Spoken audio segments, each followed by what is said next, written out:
In this video, I will demonstrate Judy's magic cast on. If you're a subscriber, welcome back. If you're new to my channel, welcome. I'm happy to have you here. If you enjoy this video, please give it a like and consider subscribing.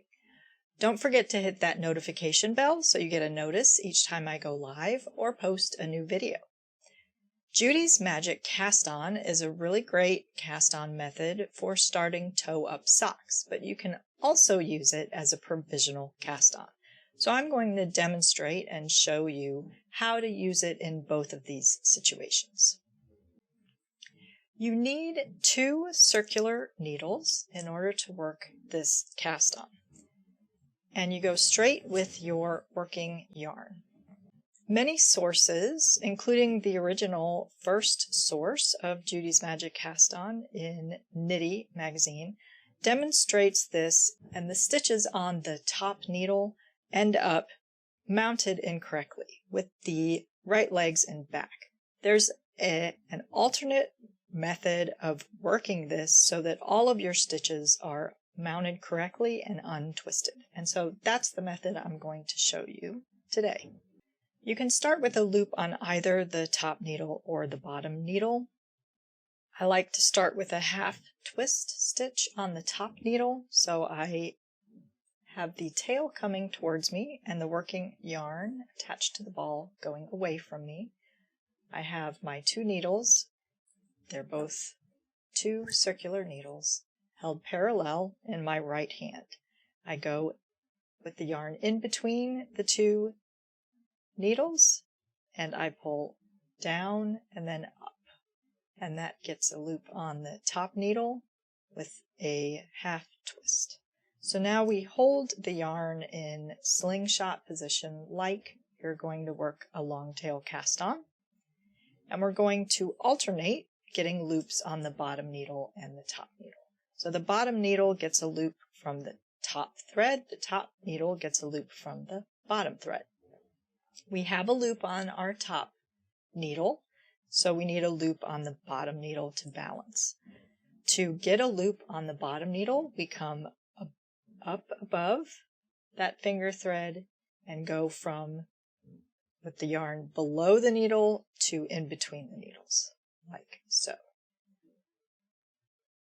To get a loop on the top needle, we go to the bottom thread and we bring the thread in between the needles and then over that top needle, like a yarn over. And we just alternate these steps. So the top thread comes from underneath to the middle. The bottom thread comes from in between over top. So the yarn is always moving from the bottom of the needle to the top of the needle. This is what gets our stitches to be mounted correctly.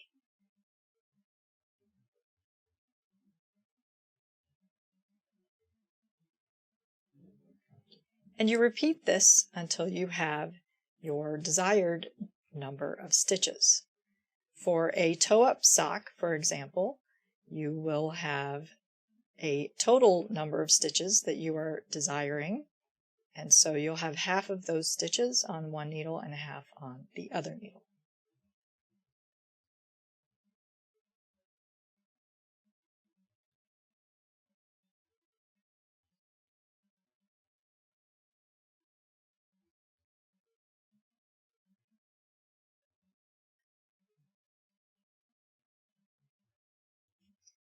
I'll say I want 10 stitches on each needle or 20 stitches total.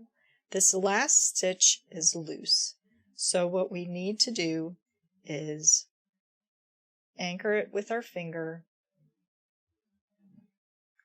and wrap the tail around the base of that stitch and hold it in place. Now to begin knitting, we turn the needles so that they are pointed to the right. And we're ready to work a set of stitches. We need to loosen up these bottom stitches so that there's some slack. So we pull the cable needle, or the circular needle, to the cable part part so that these stitches have a little bit more slack now. And I'll use the other end of this circular needle to work these stitches. And I don't need to work through the back loops or anything because they are all mounted correctly.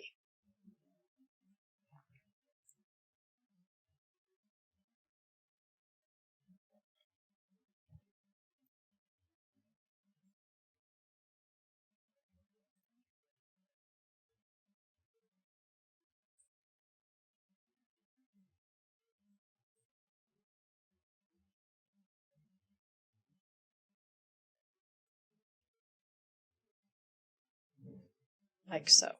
Now, if I was working the toe of a sock, I would then slide those top stitches onto the cable part of the circular needle, rotate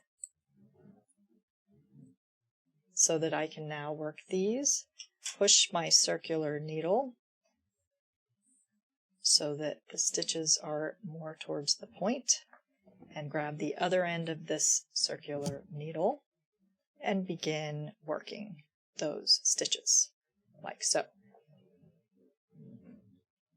If, however, I want to use this as a provisional cast on, I will either leave these stitches on the cable part of my circular needle and just continue working back and forth on these stitches.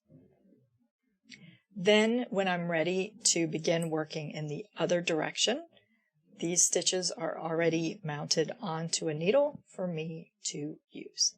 If, however, you don't like the extra circular needle flapping around while you're working on the main portion of your garment, you can slide these stitches onto a piece of waste yarn instead. I'll work a few rows, working flat so that you can see what this cast on looks like. So here's a few more rows having been worked flat. This is the cast on edge. And so it is a great option for provisionally casting on. It's my favorite method for starting toe-up socks.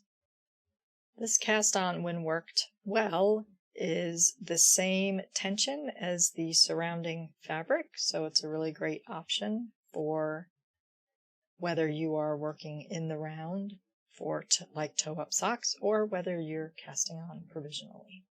So that's Judy's Magic Cast On. Have you used it for your toe-up socks or even for a provisional cast on? Let me know in the comments below. I hope this was helpful. Don't forget to like and subscribe, and thank you so much for watching.